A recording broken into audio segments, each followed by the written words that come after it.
উদাসীন হয়ে যাচ্ছি। আমার আগের মতো আর রান্না করতে ভালো লাগে না। শুধু মনে হয় সারাদিন শুয়ে বসে রিলস দেখি। আচ্ছা, তোমাদেরও কি আমাদের মতো এরকম সমস্যা? বা আমি তো এটাতে খুবই সাফার করছি। ফোন ছাড়া যেন আমার চলছেই না একটা মিনিটও। যাই হোক, এরপর কুমড়া আর বেগুনটাকে ভালো মতো ধুয়ে নিয়ে চলে এলাম রান্নাঘরে। বসিয়ে দিলাম কড়াই। প্রথমে বেশ খানিকটা তেল দিয়ে পাঁপড়গুলোকে ভেজে নেব।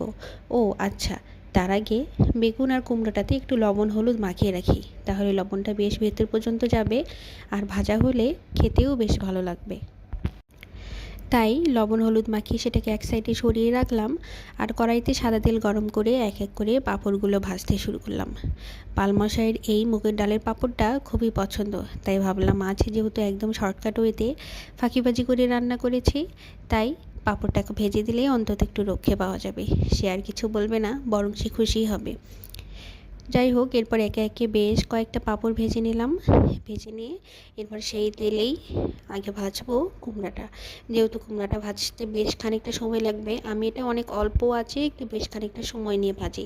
এতে করে কুমড়ার ভিতরটাও একদম ভালো মতো সিদ্ধ হয়ে যায় আর খেতেও একদম মাখনের মতো লাগে। খুবই পছন্দের আমার এই কুমড়া ভাজিটা। যাই হোক, আমার পাঁপড় ভাজা মোটামুটি শেষ। এবার কুমড়োগুলোকে ভেজে নেওয়ার পালা। কুমড়োগুলোকে দিয়ে চলে যাব ঘরের কিছু কাজ করতে। সেটা আর ক্যাপচার করা হয়নি। কুমড়া ভাজিটা চড়িয়ে দিয়ে চলে এলাম ঘরের কিছু টুকিটাকি কাজ করতে। ঘরের বেডের মাথার কাজটা একটু ময়লা হয়েছিল, তাই ভাবলাম সেটা একটু পরিষ্কার করে ফেলি। আর বেডটাও একটু অগোছালো হয়েছিল। যেহেতু পালমশাই একটু দেরি করেই ঘুম থেকে উঠেছে, তাই আর বেডটাকে ওইভাবে গোছানো হয়ে ওঠেনি। এরপর ঘরটা ঝাড়ু দিয়ে নিজের কিছু কাজ করে নিলাম।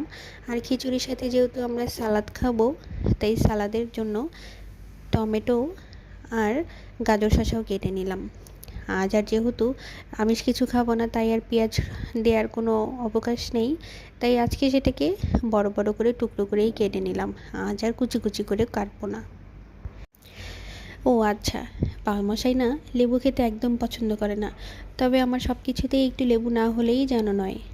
যাই হোক, এরপর ভাবলাম যে না, তাহলে একটু লেবু কেটে নিই আমার জন্য। তো পাশের রুমে এসে চপিং বোর্ডের মধ্যে সব কিছু কেটে নিলাম। আমি যেহেতু নিচে বসে খুব একটা কাজ করতে পারি না বা খুব একটা কাজ করতে স্বাচ্ছন্দ্য বোধ করি না, তাই আমাকে টেবিলে দাঁড়িয়ে কাটতে হয়। এর মধ্যে এসে দেখি আমার কুমড়ো ভাজাগুলো প্রায় হয়ে গেছে, সেটাকে তুলে নিলাম। এবার বেগুন ভাজার পালা, তাই একে একে সেই গরম তেলের মধ্যে বেগুন ভাজাটাকে দিয়ে চলে এলাম আবার বাকি কাজটুকু সারতে।